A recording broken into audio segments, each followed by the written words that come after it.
بسم اللہ الرحمن الرحیم.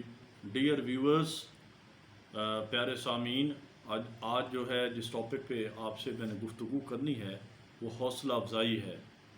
یہ ایک حیرت انگیز عمل ہے، ایسا عمل ہے جو آپ کو بلندیوں تک لے جاتا ہے، جس سے دلوں کے اندر محبتیں پیدا ہوتی ہیں، جس سے صلاحیتیں اجاگر ہوتی ہیں، صلاحیتوں کے اندر رنگ بھرا جاتا ہے، صلاحیتوں کے اندر خوبصورتی پیدا ہوتی ہے، صلاحیتوں کے اندر نکھار پیدا ہوتا ہے.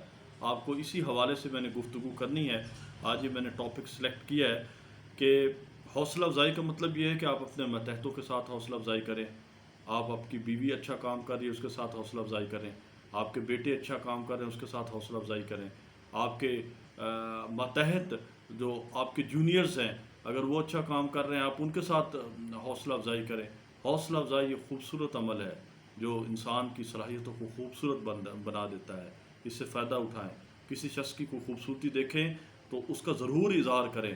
ہو سکتا ہے کہ وہ خوبصورتی جو چھپی ہوئی خوبصورتی ہے اس کو خود بھی علم نہ ہو، آپ کے اظہار کرنے سے وہ اس کی خوبصورتی، اس کے جتنے عیب ہیں ان سب کے اوپر پردہ ڈال دے اور اس شخص کو خوبصورت بنا دے. اس لیے حوصلہ افزائی کو اپنا یقینی عمل بنائیں. اب میں آپ کے سامنے کچھ جو ہے چیزیں یہ محاسن اسلام سے آپ کے سامنے کچھ چیزیں عرض کروں گا. یہ ہمارے پاس اسی عنوان سے ایک یہ کالم لکھا ہوا ہے. تو اس سلسلے میں نبی کریم صلی اللہ علیہ وآلہ وسلم کی ذات ہماری عملی نمونہ ہے. صحابہ کرام رضی اللہ عنہم اجمعین سارے کے سارے آپ صلی اللہ علیہ وآلہ وسلم کے انتہائی مطیع و فرمانبردار تھے. ان کی اس اطاعت و فرمانبرداری کا راز نبی کریم صلی اللہ علیہ وآلہ وسلم کا ان کے ساتھ نرمی اور احسان پر مبنی رویہ اور برتاؤ تھا. حضور صلی اللہ علیہ وآلہ وسلم اپنے صحابہ کرام رضی اللہ عنہم اجمعین کے ساتھ سخت دل اور سخت مزاج نہیں تھے بلکہ نرم مزاج تھے. ان کے ساتھ انتہائی احسان اور نرمی کا برتاؤ رکھتے تھے. ان کے اچھے کاموں پر ان کی حوصلہ افزائی کے لیے تعریفی جملے ارشاد فرماتے تھے اور ان کی خطاؤں سے درگزر فرماتے تھے. حضرت انس رضی اللہ تعالی عنہ آپ صلی اللہ علیہ وآلہ وسلم کے خادم خاص تھے. وہ خود فرماتے ہیں کہ میں نے 10 سال آپ صلی اللہ علیہ وآلہ وسلم کی خدمت کی.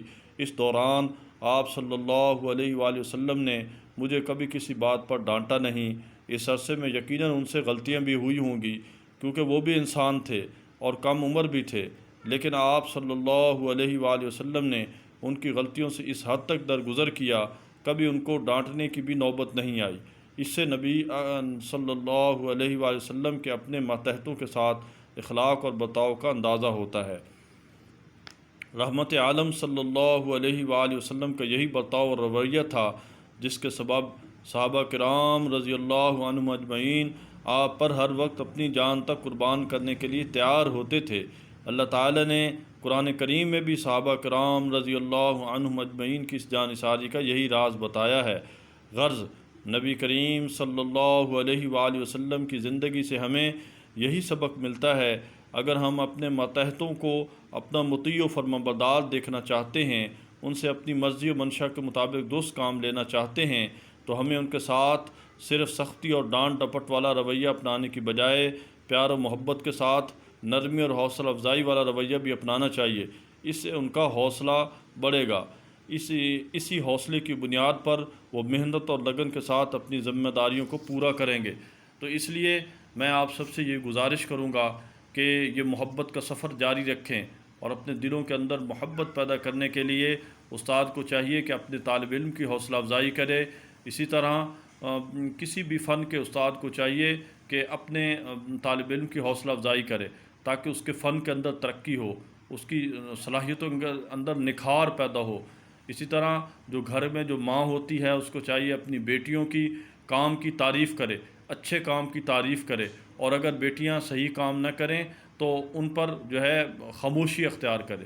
دوسروں کے عیبوں کا اظہار نہیں کرنا چاہیے، خاموش ہو جانا چاہیے. دوسروں کے عیب چھپانے چاہیے، دوسروں کی خوبیوں کا اظہار کرنا چاہیے، ہر ایک کے ساتھ خیر خواہی کا معاملہ کرنا چاہیے. یہ میٹھے میٹھے محبت کے بول دلوں میں جوڑ کا ذریعہ بنتے ہیں. محبت کو پھیلائیے. اسلام جو ہے، اسلام میں ایمان کے بعد سب سے افضل چیز محبت کو قرار دیا گیا ہے. اسلام امن کا مذہب ہے، اسلام محبت کا مذہب ہے، اسلام بے زبان چیزوں کے ساتھ بھی محبت کا درس دیتا ہے۔ حضور علیہ الصلوۃ والسلام کی ایک حدیث کی مفہوم ہے کہ ایک فاحشہ عورت تھی، ایک رنڈی عورت تھی، اس نے کو اس لیے بخش دیا گیا کہ اس نے اپنے موزے کنویں کے اندر ڈال کے کتے کو پانی پلایا، تو اللہ پاک جل شانہ اس کی وجہ سے اس کی مغفرت کر دی۔ اسلام کے اندر بے زبانوں کی بھی قدر ہے۔ چہ جایا کہ جو جاندار زندہ بولنے والے ہوں، انسان ہوں، ان کے ساتھ تو محبت، خیر خواہی، بڑوں کا ادب و احترام، اور ان کے جو ہے ادب کی لذت اور چاشنی ہمارے دلوں کے اندر ہو، اور چھوٹوں کے ساتھ محبت و شفقت کے جذبات ہمارے سینے کے اندر ہوں، اور ہم ان کے ساتھ پیار محبت کا معاملہ کریں۔ ہر ایک کے ساتھ ایک مسکراہٹ، جو بالکل آسان ترین عمل ہے، مسکراہٹ کی کوئی قیمت نہیں ہے۔ ہم ہر ایک کو اپنی یہ جو قیمت ہے، بے قیمت شے جو جس کی اللہ کے ہاں مسکرانا صدقے کے برابر ثواب ہے، ہر ایک کو اپنی مسکراہٹ دیں، اس سے دلوں کے اندر محبت پیدا ہوگی، حوصلہ افزائی ہوگی۔ ہمیں چاہیے کہ اس حوصلہ افزائی، جسے ہم انگلش میں انکریجمنٹ کہتے ہیں، اس انکریجمنٹ کو، لیسن کو ہم پوری دنیا کے اندر پھیلائیں، اور جو ہے ذاتی طور پر ہم حوصلہ افزائی کی طرف بڑھیں۔ یہ انتہائی خوبصورت عمل ہے جو آپ کو انتہائی خوبصورت کر دے گا۔ اللہ پاک جل شانہ مجھے آپ کو ان صفات کو اپنانے کی توفیق عطا فرمائے۔ وآخر دعوانا ان الحمد للہ رب العالمین۔